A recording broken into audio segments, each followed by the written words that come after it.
February 27th, 1942. The air in the back room of the go-down on Jalan Rahmat was a living thing. A suffocating blanket woven from the pungent scent of dried fish, raw rubber, and the cloying sweetness of clove cigarettes. It clung to the skin, a greasy film of pure dread. Outside, the tropical sun beat down on Batu Pahat, but in here in the shadows it was cold. This was the cold of absolute terror. The Sukching, the purge through cleansing, was no longer a distant nightmare whispered from Singapore. It was a predator hunting its way up the Malayan coast, a methodical engine of slaughter devouring men, women, and children. The purge of anyone deemed anti-Japanese. And in a town like this, a bustling nexus of Chinese commerce, of nascent communist cells, and of stragglers from the shattered British military, everyone was a target. Everyone was a name waiting for a list. The order for Batu Pahat's own cleansing, we now know, was already written, signed, and sealed. The document was called Directive 114. Unearthed from a forgotten Imperial Army archive in Tokyo, decades after the war, its pages are brittle. The ink faded, but the intent remains chillingly clear.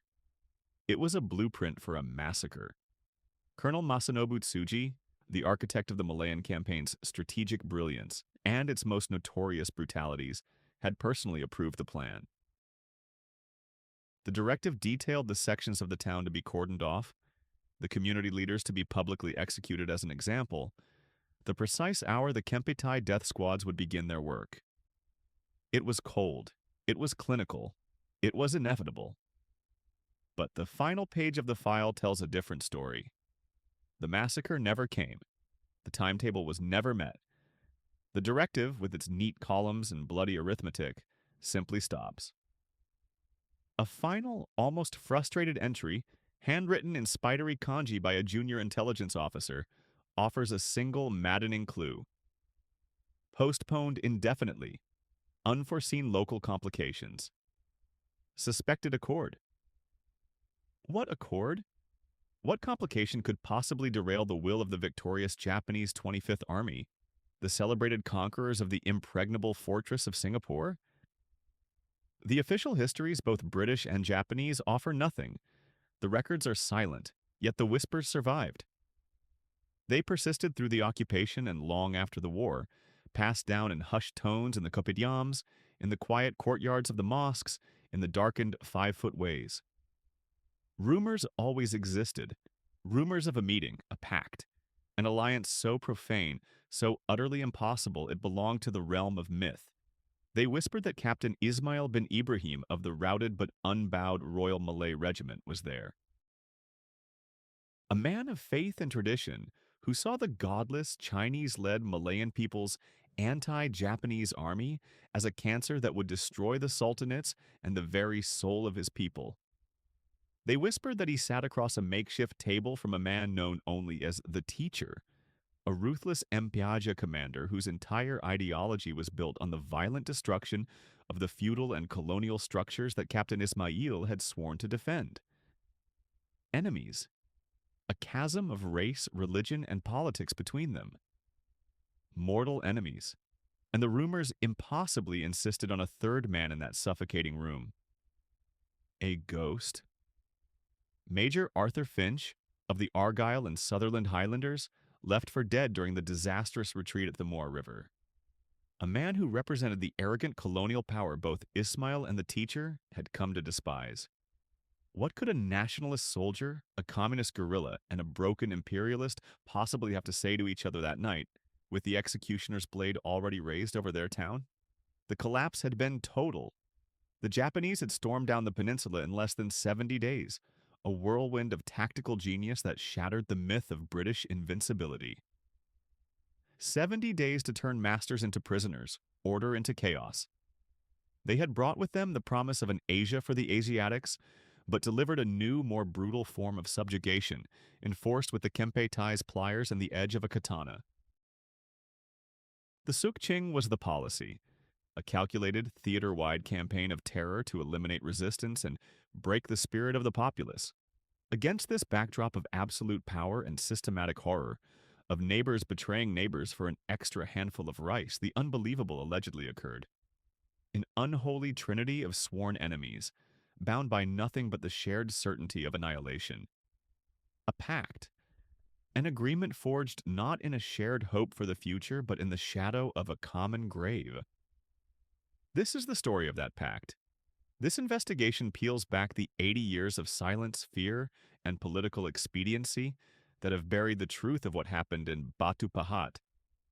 It follows the phantom trail of Directive 114, the ghosts of the go-down on Jalan Rahmat, and the audacious legacy of three men who stared into the abyss.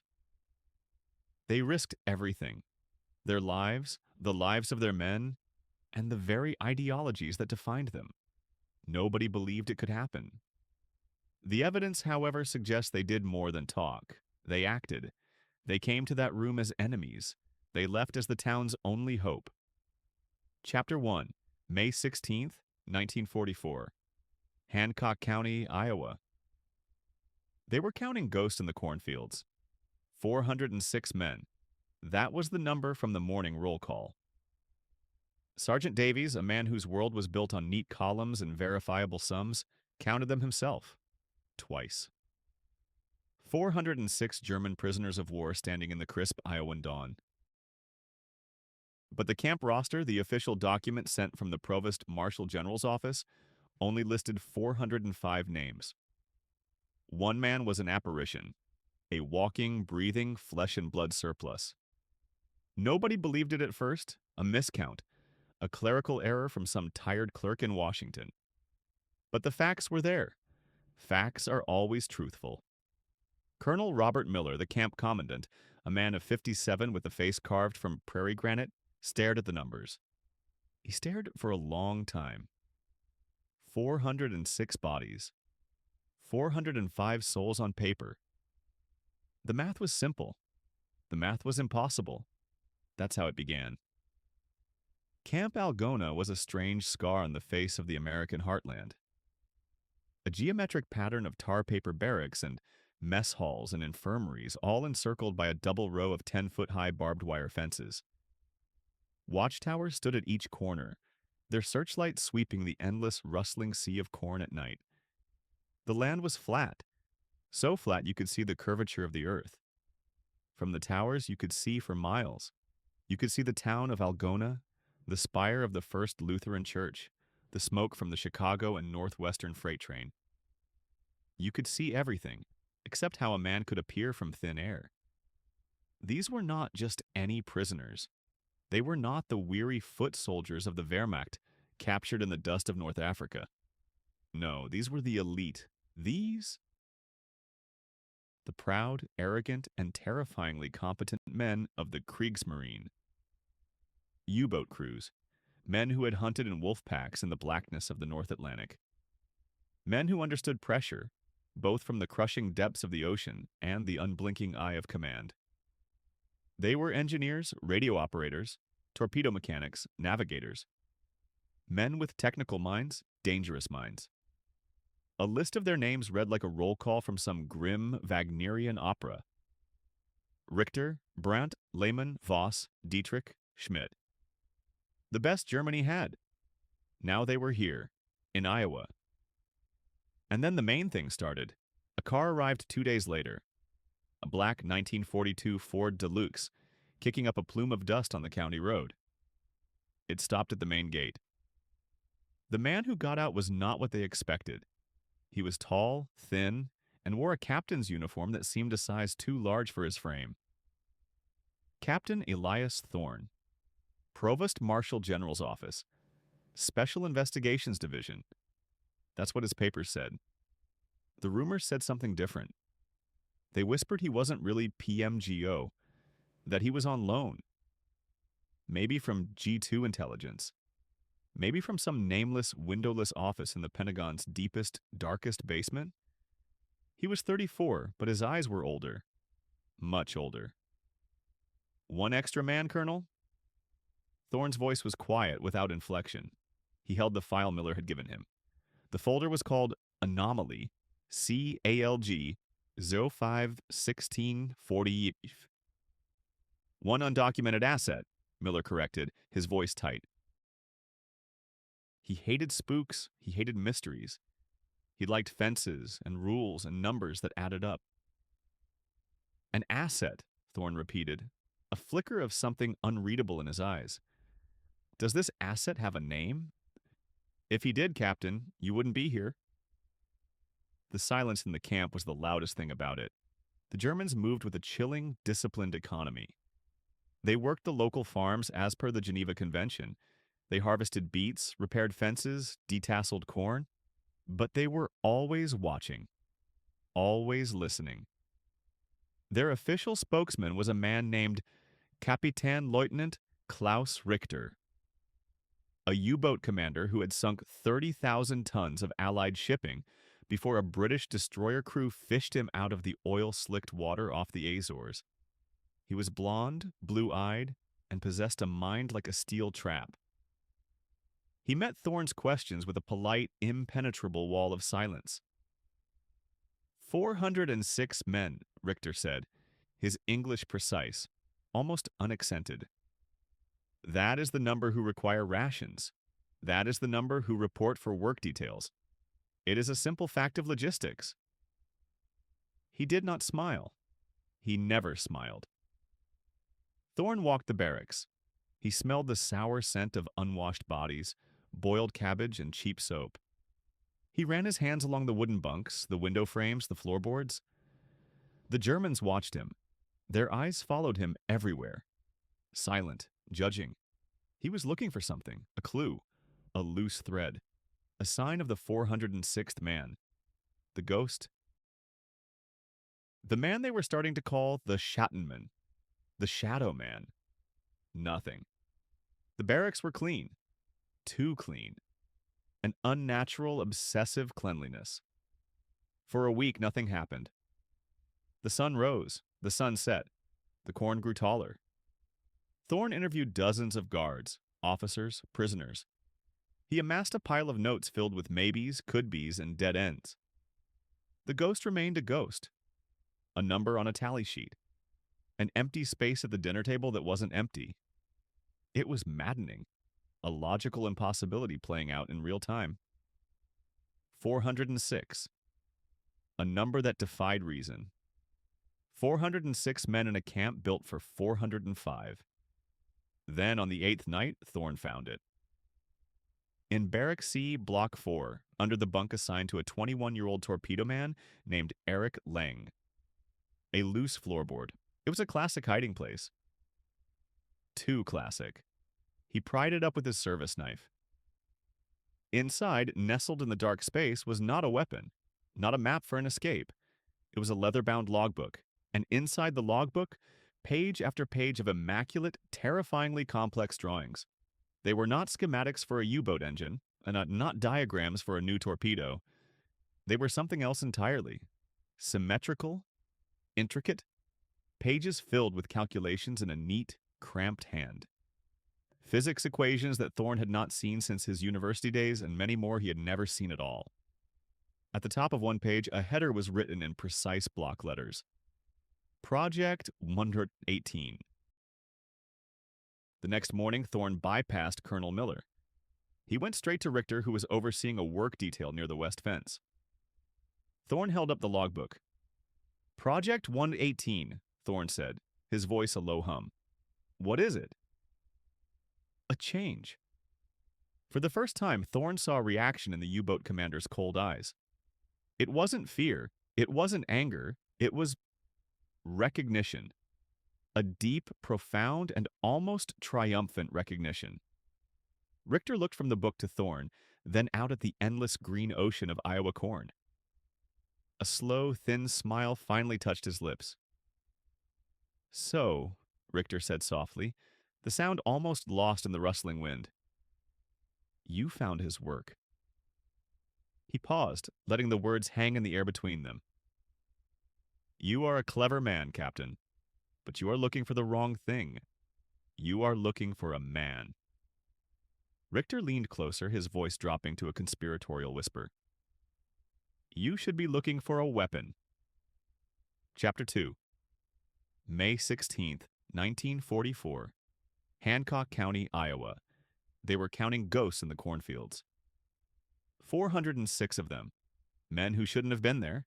Men who officially, on some papers, were somewhere else entirely. Or dead. The official designation was Prisoner of War Camp Algona.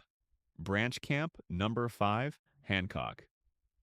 A neat, sterile name for a place holding the shattered remnants of the Wehrmacht and the Afrika Korps. They were just prisoners. That was the official story. Just simple soldiers. Nobody believed it. Not really. The farmers who hired them for $1 a day saw it. These weren't the sullen, weary foot soldiers they'd seen in the newsreels. Their hands were too soft. Their eyes were too sharp. They spoke English too well. Not the broken, halting English of a man who learned it from a guard. A clean, precise, often unaccented English. The kind you learn in a university. The kind you learn for a purpose. Rumors moved through the county like summer dust. Whispers over party lines and in the back pews of the Lutheran church. They said some of them weren't soldiers at all. They were something else. The focus of the whispers always settled on Barracks C. The men in Barracks C were different. They kept to themselves, a tight, disciplined little clique inside the larger prison population. The other Germans, the real grunts captured in the North African dust, gave them a wide berth, a respectful berth, a fearful berth. The camp guards had names for them. The professors, the spooks, the apostles. There were 12 of them who were always together, always watching. Schneider, Becker, Wagner, Kaufmann, Kleine, Gross, and the others. But the core, the ones that mattered, were fewer. 20-year-old Unteroffizier Paul Schultz was their unspoken leader. He had the face of a choir boy, with pale blonde hair that fell into his eyes and a disarming, crooked smile. His file, which I found decades later in a box marked MISC, Europe, PW Intel, was offensively thin. Captured near Tobruk, June 19, 1942. Unit, Panzer Grenadier Regiment, Wetny 15. Rank, Corporal. A simple soldier.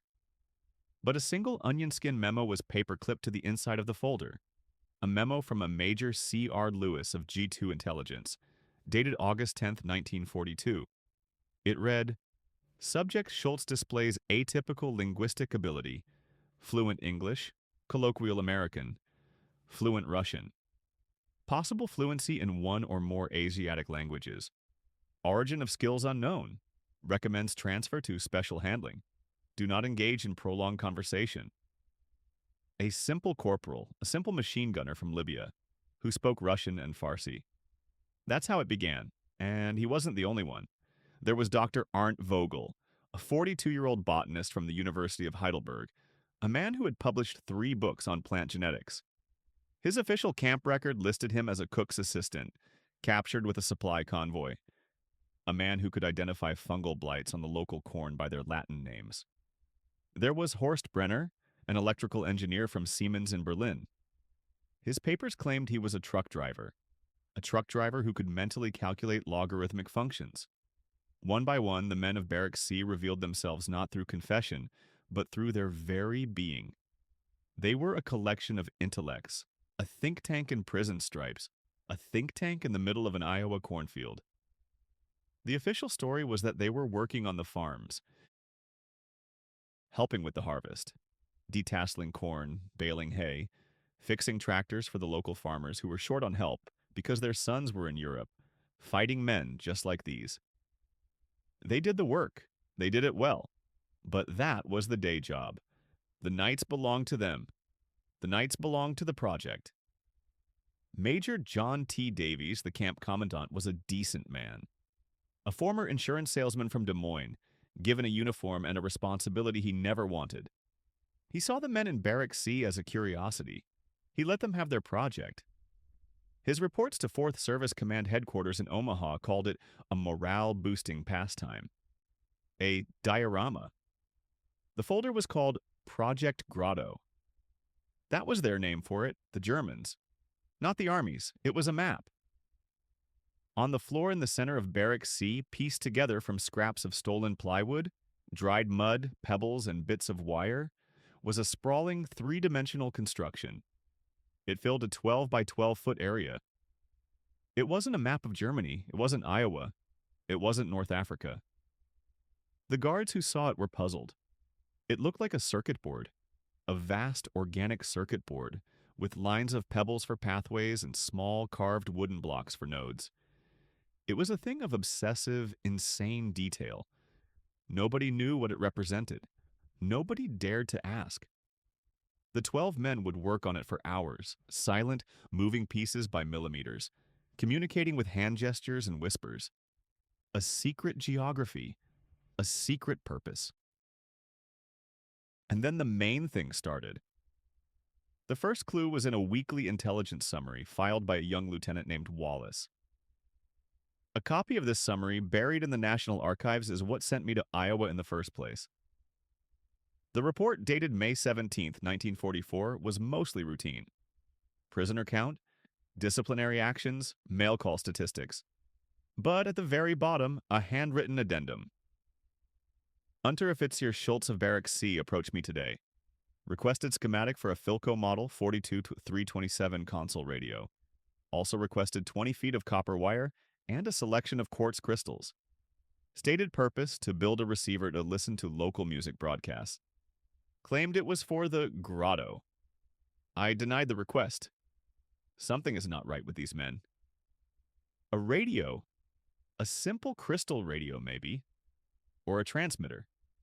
A transmitter in the heart of America. The request was denied and the incident was seemingly forgotten. But it wasn't. The denial was a trigger. It changed something. It made them more careful. More secret. The work on the grotto stopped. For 2 days, the map lay untouched. The men of Barrack C performed their farm duties with a sullen silence. The guards noted the change. The other German prisoners noted it too. An anxiety settled over the camp, a low hum of anticipation. Paul Schultz was seen walking the perimeter of the camp, not looking out but looking down. Pacing, measuring, tapping his foot on the damp Iowa soil, as if he were listening. Listening for something in the ground. On the night of May 19th, it happened. A guard on the West Tower, a private named Billy Crosetti, 18 years old from Chicago, saw it. He never filed an official report. Fear, maybe. Or maybe he was told not to. I found him 60 years later in a nursing home south of Joliet. His hands shook, but his memory was clear. He said the lights in Barrack C were out, all of them. But there was a light. A faint light. A pale blue glow, he said. Coming from the floor. Coming from the grotto. It wasn't a reflection, it pulsed. A slow, steady, rhythmic pulse, like a heartbeat. It pulsed from the lines of pebbles and the bits of wire. The entire map was alive. Crosetti thought he was dreaming. He rubbed his eyes, he looked again, and he saw the men. The 12 of them. They weren't moving. They were standing in a circle around the glowing map, hands linked, heads bowed. They weren't speaking. They were humming. A low, resonant, single note that seemed to make the floorboards vibrate. And in the center of the map, standing directly on a spot marked by a piece of polished riverstone, was Paul Schultz. He wasn't humming. He was just standing there, eyes closed, his face tilted up toward the ceiling, as if he were receiving something or sending it. Crosetti watched for 10 minutes. He didn't call it in. He was terrified. Then, as suddenly as it began, the light faded. The humming stopped. The barracks was dark and silent again. The next morning, the grotto was gone. Not hidden. Gone. Every pebble, every stick, every scrap of wire. The floor was swept clean. It was as if it had never existed. And something else was gone. A spool of copper wire from the camp's maintenance shed, the magneto from a broken-down Fordson tractor, and a single detailed topographical map of Hancock County, Iowa. The map had been pinned to the wall in Major Davies' office. They hadn't needed the Philco schematic after all. They had found another way. They weren't mapping a place. They were building one, or tapping into one, something that was already there, something ancient and silent, sleeping under the corn. Chapter 3, May 16th, 1944. Fort Ritchie, Maryland. The secret was made of paper and ink. It lived in a manila folder buried under a mountain of logistical transfer reports in the third sub-basement of the Post-Intelligence Building. A place of damp concrete and the ceaseless hum of ventilation. Captain James Miller, age 31, found it by mistake. A clerical error. A misfiled document that should have been incinerated weeks ago. He was supposed to be cross-referencing quartermaster manifests for fuel shipments to the European theater. Tedious work, important work. But this file was different. It had no routing slip, no departmental origin stamp, just a single stark label typed in capital letters. Project Nightingale. Miller opened it. The air in the small, caged-off room seemed to grow colder, denser. The first page was a list of names. German names. Schneider, Becker, Wagner, Kaufmann, Kleine, Gross, Richter, Schmidt, Schultz. A long list, a very long list. 406 of them, all men, mostly young. 20-year-old Unteroffizier Paul Schultz. 45-year-old Dr. Ernst Vogel. Their ranks, their specializations. Chemists, engineers, physicists, linguists, cryptographers. The intellectual flower of the Third Reich. But they were not listed as prisoners of war. The file was explicit on this point. A single underlined sentence stood alone on the second page. Subjects are to be considered indefinite assets, not enemy combatants. Assets. The word hung in the stale air. Not prisoners. Assets. Miller's mind raced. He had seen the rosters from the POW camps. Algona in Iowa, Camp Hearn in Texas. Hundreds of thousands of German soldiers, sailors, and airmen captured in North Africa, in Italy, on the Atlantic. They worked on farms, they repaired roads, they were accounted for, documented, known. These men were ghosts. 406 ghosts. He kept reading. The file was thin, terse, a collection of fragments. A transport manifest from Lisbon, dated November 9th, 1943.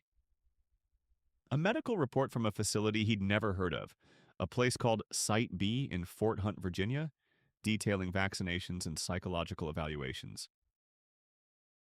A transfer order, heavily redacted, moving the entire contingent to Hancock County, Iowa. The name jumped out at him. Iowa.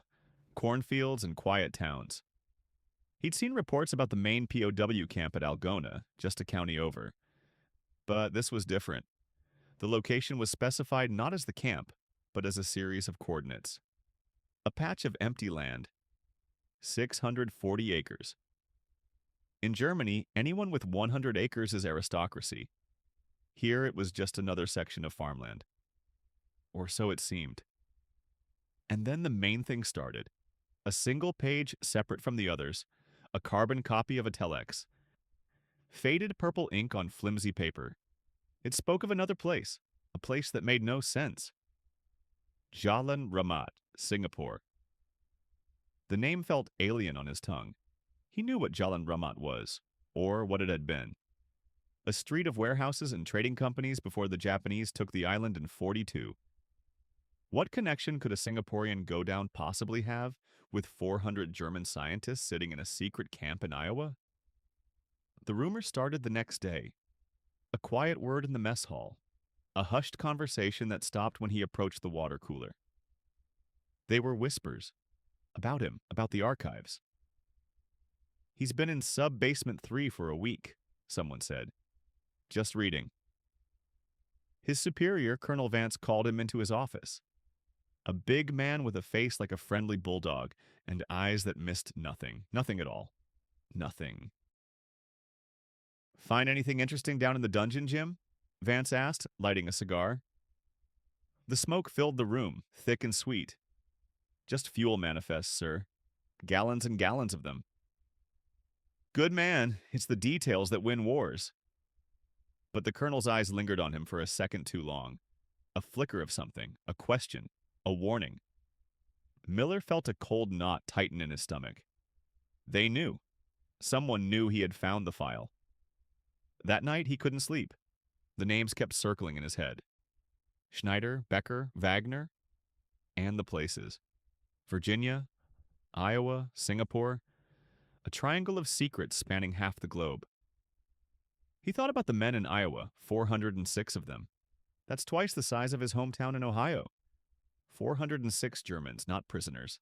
Assets, German assets. Deutsch, not Dutch. Deutsch. Corrupted by lazy American tongues into something harmless. But they were not harmless. He had to go back. The sub-basement was silent after midnight. The only sound was the dripping of a leaky pipe somewhere down the hall. A rhythmic metallic tapping, like a clock or a code. He navigated the labyrinth of shelves by the weak beam of a penlight. His hands were shaking. He wasn't a field agent. He was a desk jockey, an analyst. But this felt more dangerous than any battlefield. The folder was still there, untouched. He breathed a sigh of relief that caught in his throat. He had been so focused on the main pages, he had missed it the first time. A slight thickness at the back of the manila folder, a hidden sleeve. His fingers, clumsy with adrenaline, worked at the glued edge. It came free with a soft rip. Inside was a single photograph and another telex. The photograph was grainy, taken at a distance. A flatbed truck. On the truck, a large wooden crate. Stenciled on its side in white paint were two words, Jalan Ramat. Next to it, a number and a destination. Algona, IA. His blood ran cold.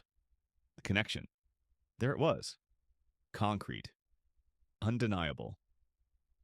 Something was moved from a warehouse in occupied Singapore to a secret camp in Iowa. Something that required German scientists. Then he read the telex. It was from 2 days ago. May 14th, 1944.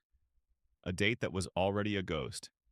It was addressed to a code name he'd never seen. Midas. It was from a code name that made the hair on his arms stand up. Sunray. Everybody in intelligence knew Sunray. It was a designation of the highest authority, the very top. The message was short, a handful of words that carried the weight of an execution order. Subject, Nightingale final disposition. Contingent is compromised. Repeat, compromised. Phase 3 is canceled. Initiate protocol. 0. Acknowledge protocol 0. Miller had never heard of it. It didn't exist in any manual he had ever read, but he knew with a certainty that chilled him to the bone exactly what it meant. It meant erasure, complete erasure, of the project, of the records, of the men. All 406 of them. He stood there in the silence, the flimsy paper trembling in his hand. The dripping from the pipe down the hall continued its steady rhythm. Drip, drip, drip. It was a countdown, a clock ticking for 406 men in an Iowa cornfield who had no idea it was about to strike midnight. And he was the only one who had heard it. Chapter 4, May 16th, 1944, Hancock County, Iowa. The man they called Fritz was not named Fritz. His name was Untersturmführer Klaus Richter, 29 years old, and he had never held a rifle on a battlefield. He looked like a farmer, strong hands, a quiet face. The Iowans who saw him through the fences said he had farmer's eyes. But he wasn't a farmer. He was a chemist from the IG Farben plant at Ludwigshafen, a specialist in synthetic rubber production. Buna S., a state secret walking in the American corn. And he wasn't the only one. Nobody knew. Not really. Not the guards with their slow smiles and their Springfield rifles. Not Captain Miller, who thought he was running a standard POW camp for disillusioned Afrika Korps veterans. They saw 406 German soldiers. They saw prisoners. They did not see the list, the real list. A ghost document typed on onion skin paper that had traveled from London to Washington in a diplomatic pouch. It had names: Bauer, Schmidt, Keller, Lang, Horn, Weiss. Next to each name, a notation. Not a military rank, a specialty. Jet propulsion. Heavy water moderation. Acoustic homing torpedoes. Infrared sighting. Cyclotron particle acceleration. These were not soldiers. Not in the way a grunt from the 116th Panzer Division was a soldier. They were the brains. The architects of the Reich's most secret weapons programs. Men who had been carefully identified long before their capture. The official story, the one fed to the camp guards and the good people of Garner, Iowa, was that these were disillusioned members of the Afrika Korps, captured in Tunisia, men who were no longer a threat. It was a neat story, a clean story, a complete lie, a lie written in triplicate. The intelligence came from everywhere. Whispers from neutral Switzerland, reports from disgruntled officials in Berlin, radio intercepts decoded by young women in Bletchley Park who thought they were just processing gibberish. The Office of Strategic Services, the OSS, had been building the list for over a year. A shopping list. A wish list. They knew about the wind tunnels at Peenemünde Army Research Center long before the first V-2 hit London. They knew about the Messerschmitt Me-262's engine troubles. They knew the names of the men trying to fix them, and they passed those names to the military. Find them. Get them. The captures were surgical. Too surgical. A submarine mechanic, Obermatt Hans Grosse, picked up from a life raft in the Bay of Biscay. His U-boat U-515 went down with all hands, except him. A guided bomb specialist, Dr. Ernst May, whose staff car just happened to take a wrong turn near Anzio and drive straight into an American patrol. A radar technician, Feldwebel Kurt Vogel, captured during the fall of Cherbourg, separated from his unit and found, wandering near a dairy farm by a specific intelligence team. Coincidence, always coincidence. 100 coincidences, 100 miracles. The document was designated Appendix G, a thin sheaf of papers stapled to the main transfer order that brought the men to Camp Algona. It was Appendix G that routed them past the other camps, past the sprawling POW city in Herna, Texas, past the camps in Virginia and Oklahoma. It routed them to this specific, isolated corner of the Midwest. The folder at Fort Ritchie, the one labeled Operation Harvest, was the master key. It explained why. The report stated, subjects to be held in minimal security environment to foster cooperation. Isolation from regular Wehrmacht and SS prisoners is paramount to prevent ideological reinforcement. Primary objective, intellectual asset extraction. Extraction, not interrogation, a clean word for a dirty business. In a small, specially constructed barracks at the north end of the camp, the extraction was underway. It didn't look like an interrogation room. It looked like a university professor's office. A nice desk, comfortable chairs, a coffee percolator that hummed day and night. The man who sat behind the desk was not a soldier. He was Dr. Samuel Goudsmit, a Dutch-American physicist from the University of Michigan. He wore civilian clothes. He spoke perfect academic German. He never raised his voice. He just asked questions. He would sit with Hauptmann Werner Schenk, a man who designed guidance systems for the Henschel HS-293 glide bomb, and they would talk. They would talk for hours about gyroscopes, about radio frequencies, about family, about the taste of real coffee.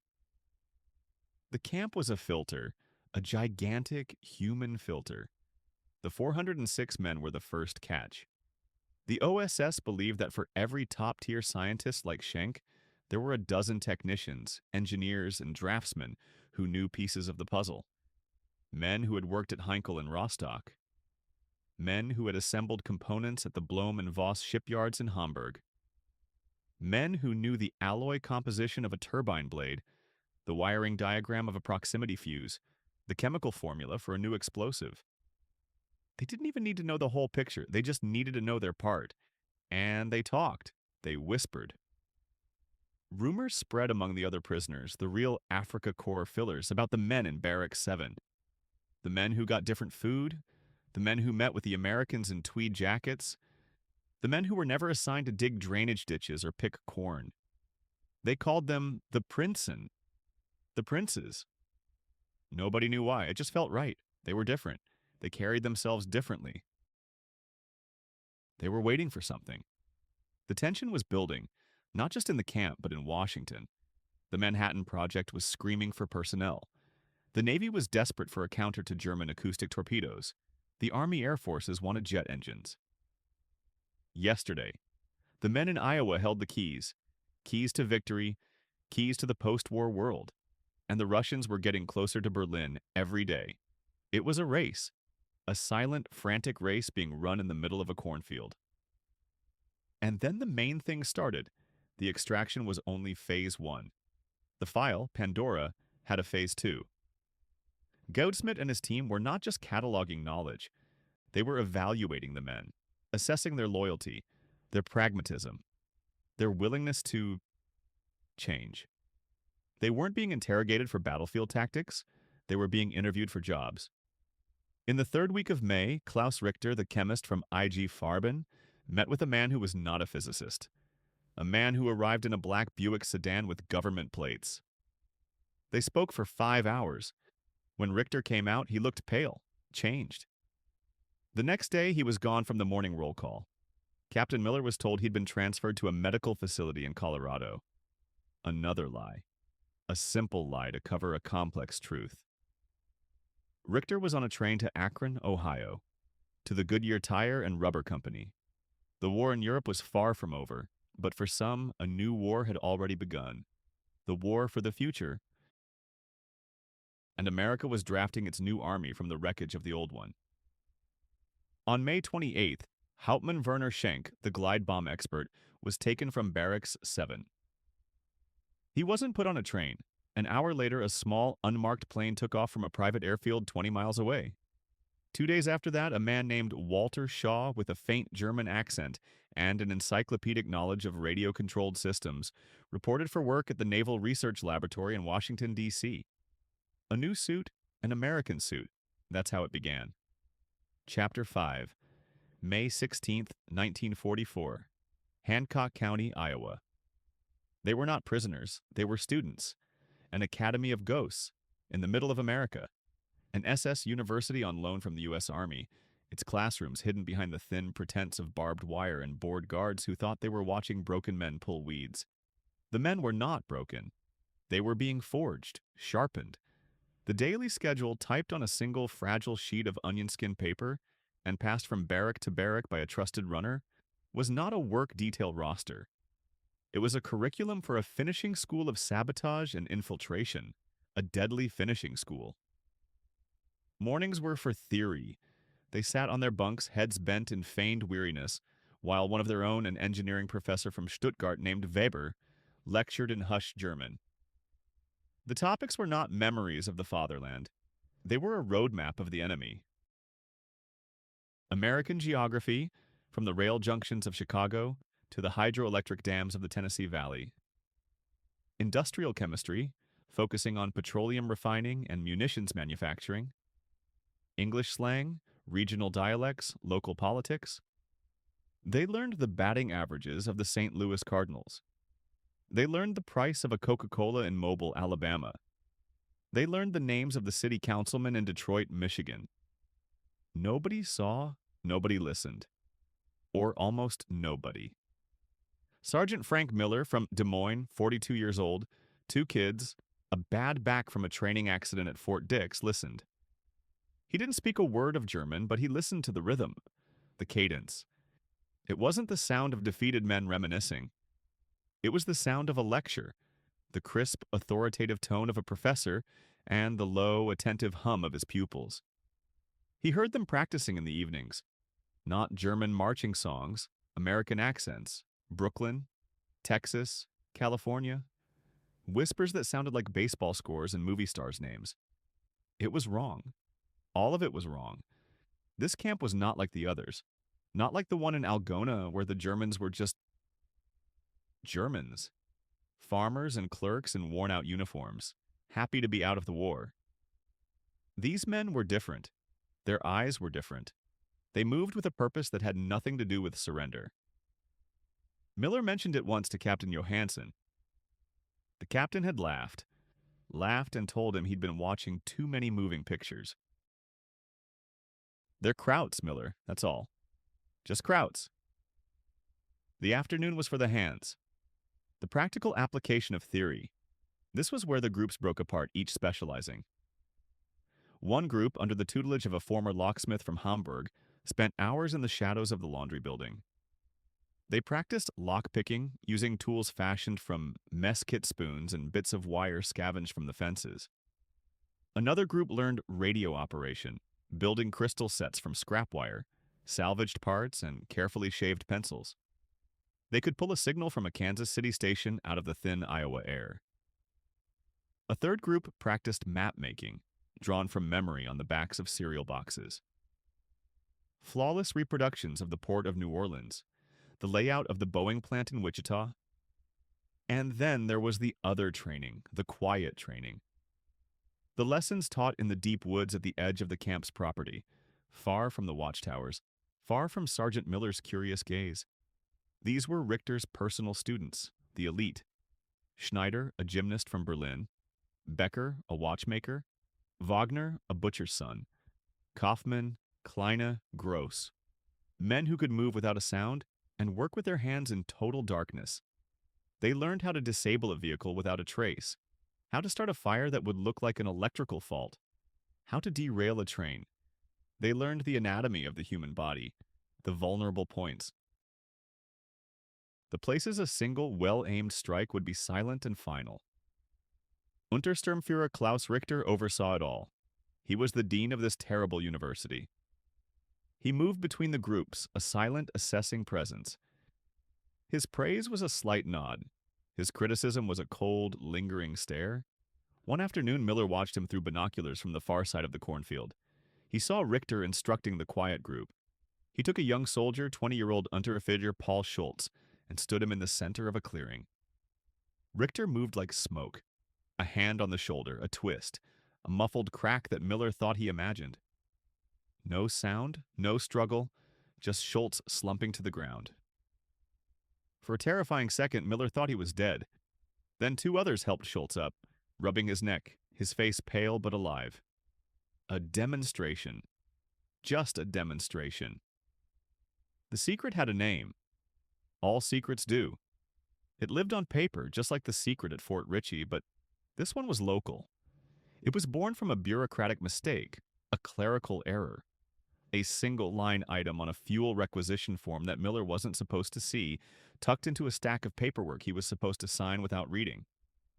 He saw it because the carbon copy was smudged. Unreadable.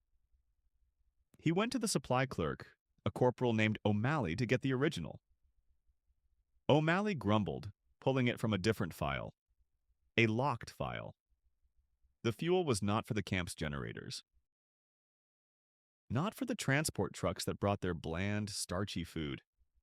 It was a special order of high-octane aviation fuel. 200 gallons, earmarked for Special Project Nightingale. Nightingale. A songbird. Something that sings in the dark, beautiful and unseen, just before the dawn. It was a poet's name for a killer's work. The pieces clicked into place in Miller's mind with the force of a rifle bolt slamming home.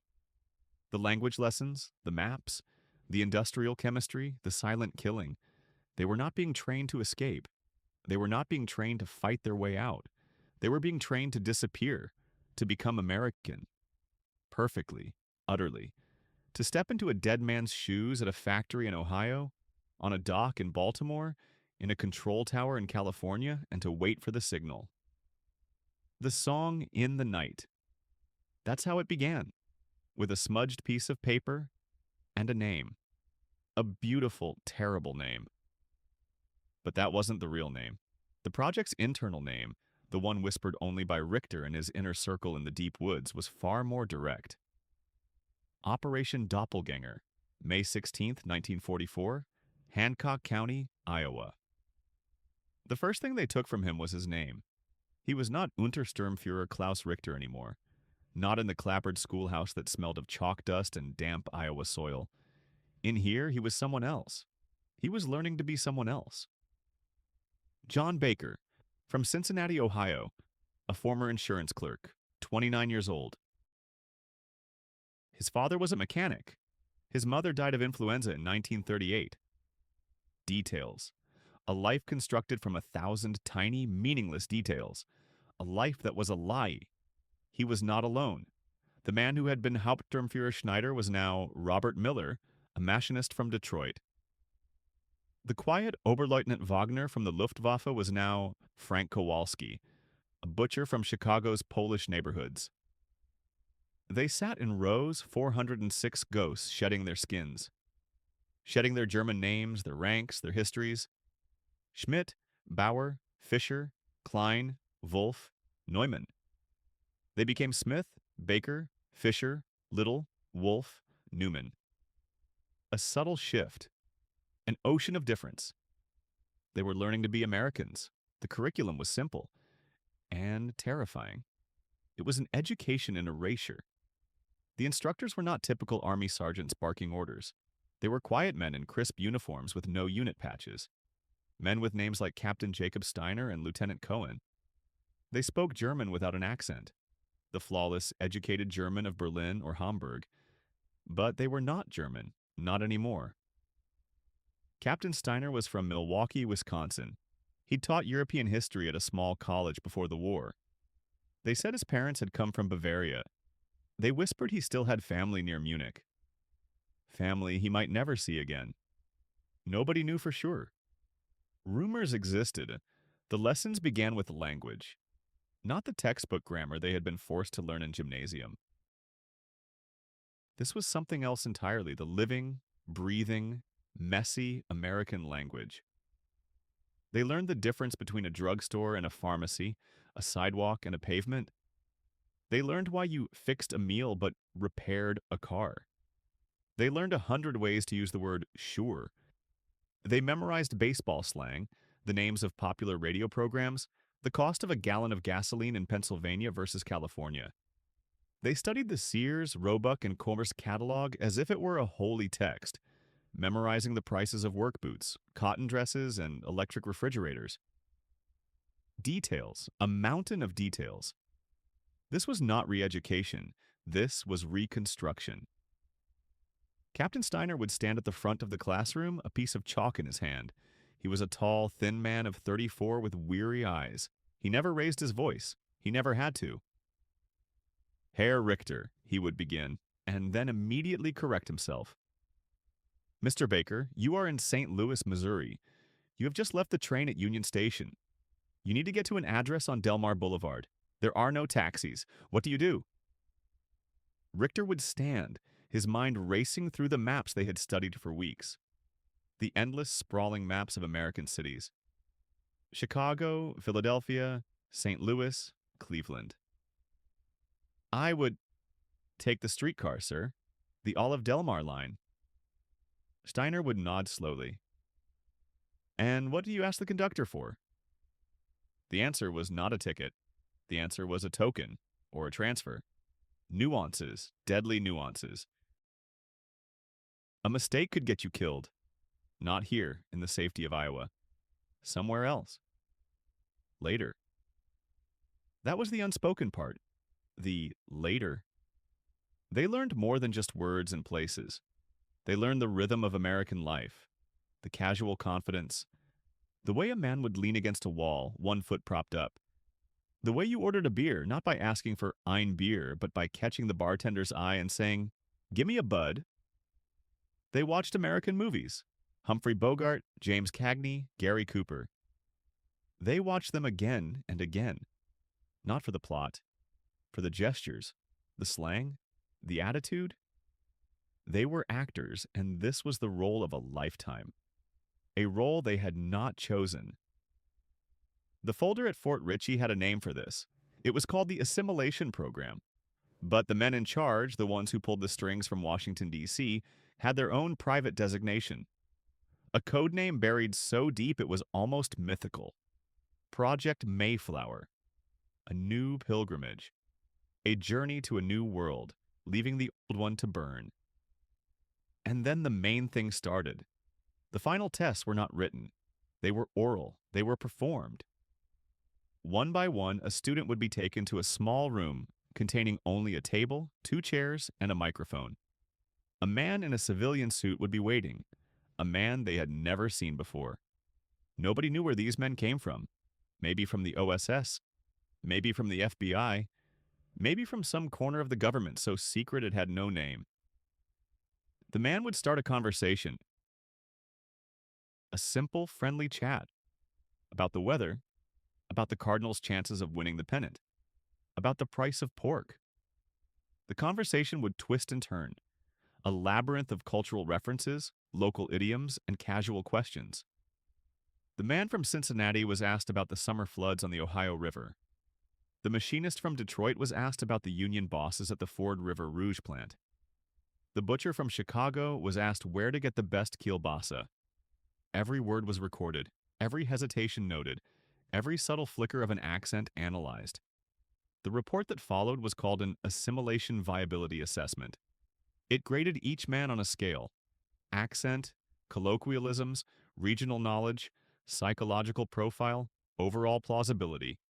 A score below 80% was a failure. Failure meant you stayed in Iowa. You practiced until your German soul was buried under a thick callus of American identity. Klaus Richter, John Baker, scored a 94, the highest in his class. The man in the suit had smiled at the end, a thin, cold smile. "You're a natural, John," he'd said. "You almost have me convinced you've never seen the Rhine." Richter felt a chill that had nothing to do with the Iowa Spring. He was becoming a ghost, a perfect, invisible American ghost. But a ghost is a tool, a weapon, and weapons are made for a purpose. 406 of them. An invisible army learning to walk and talk and breathe like the enemy. Learning to blend in. Learning to disappear. The training was almost complete. The real question, the one that echoed in the silent barracks late at night, the one nobody dared to ask out loud, was terrifyingly simple. What happened after graduation? May 16, 1944, Hancock County, Iowa. The first thing they took from him was his name. He was not Untersturmführer Klaus Richter anymore, not in the clapboard schoolhouse that smelled of chalk dust and damp wool. He was Fritz, just Fritz. A blank slate, a hollow man waiting to be filled. The erasure was systematic. It was total. His rank, his history, his very German soul. Gone. They were all gone. The first lesson was not about codes or weapons. The subject was baseball. Sergeant Miller, a man from Ohio with a perpetually sunburned nose, drew a diamond on the blackboard. He spoke of things called innings, of strikeouts and home runs, and something called a seventh inning stretch. The words were alien. The concepts were absurd. 406 German soldiers, men of the Waffen-SS, men who had seen the frozen hell of the Eastern Front, sat in silence on hard wooden benches and learned the rules of a child's game. Baseball, America's game. Baseball. Richter, the engineer who had designed pontoon bridges under fire, wrote the words down. Double play. Foul ball. Bunt. It felt like a fever dream. That's how it began. Then came the culture, a fire hose of Americana aimed directly at their faces. They learned about the Sears Roebuck catalog, a book thicker than any field manual, a Bible of consumer desire filled with dresses and tractors and fishing lures. They learned about the Ford Model T, the car that put the country on wheels. They learned about Coca-Cola, the brown, sweet syrup that was more American than the flag. Instructors played them Glenn Miller records, showed them Norman Rockwell paintings of families carving turkeys, and made them read the funny pages from the Des Moines Register. They studied Dagwood and Blondie, Lil Abner, the Katzenjammer Kids. They were not learning a culture. They were learning a disguise, a perfect, seamless disguise. A new man arrived in June. He had no rank. No name, really. They just called him Mr. Jones. He was not Army. That much was clear. He was a thin man in a rumpled suit who wore thick glasses and smoked a pipe that smelled of cherries and ash. Rumors followed him like a shadow. Some said he was from the University of Chicago, a professor of something obscure. Others whispered a different name in the dark of the barracks. A three-letter name. OSS. Mr. Jones never lectured about baseball. His classes took place at night. His subject was America's Shadow. The project had a name. It was written on a gray folder that Mr. Jones sometimes carried. The folder was called Operation Mayflower. A sick joke, Richter thought. A new kind of pilgrim for a new world. The lessons were no longer about funny pages. They were about practical chemistry, the kind that didn't use military-grade explosives but common items a man could buy in any hardware store. Fertilizer, diesel fuel, sugar, chlorine. They learned to build detonators from alarm clocks and radio transmitters from parts scavenged from a farmer's tractor. They memorized the layout of rail yards in Omaha, the sewer systems of St. Louis, the electrical substations of Pittsburgh. Schneider, Becker, Wagner, Kaufman, Kleine, Gross. Each man became a specialist in America's soft, vulnerable underbelly. And then the main thing started. They were being taught to stop thinking like Germans. That was the core of it. Mr. Jones would stand before them, wreathed in pipe smoke, and repeat the mantra. Think like an American. Act like an American. Feel like an American. He taught them the slang of a Brooklyn dock worker, the drawl of a Georgia farmer, the hurried speech of a Chicago stock trader. They practiced for hours. They were given scenarios. How to argue with a bus driver, how to haggle for a used car, how to order a beer in a crowded bar without anyone looking at you twice, how to become invisible. And then, they were taught how to use that invisibility to destroy America from the inside. A scale model appeared one day in a locked barn. It was the Keokuk Dam down on the Mississippi River. The model was perfect, built to 1/50th scale by Army engineers. Every turbine, every sluice gate, every high-tension power line was rendered in miniature. The assignment issued by Mr. Jones was simple. Find the weak points.